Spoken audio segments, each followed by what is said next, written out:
The Eros pump unit is a dial-operated pump unit compatible with the range of dynamic mattresses and cushions. You attach the pump unit to the foot end of the bed using the integral hooks or a pump unit holder if this is provided with the bed you are using. If you're using the cushion, please place the pump unit on a secure or firm surface. Switch the pump on by the on-off switch located at the side of the unit, which will then illuminate.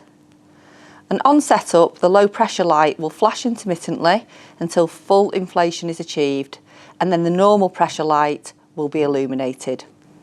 It is recommended to adjust the comfort control dial to max when you're inflating the mattress or cushion to optimise inflation time, and then adjust accordingly to meet the patient's needs, taking into account their weight and body morphology.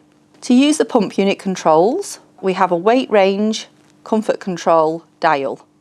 You turn the dial clockwise to increase the mattress pressures and anti-clockwise to decrease the mattress pressures.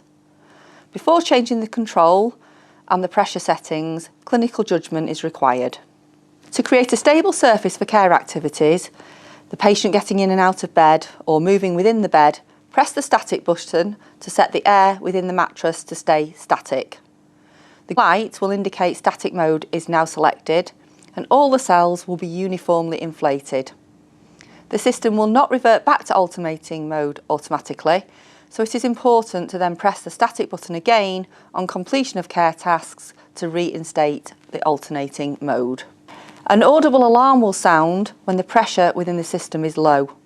To mute the alarm, simply press the mute button, and then this must be manually deactivated by pressing the button again once the fault has been resolved. The normal pressure light identifies the support surface in use is at optimum pressure, and also following initial setup it indicates the mattress or cushion is now ready for patient use. The low pressure light will be activated if there is low pressure within the mattress or cushion system.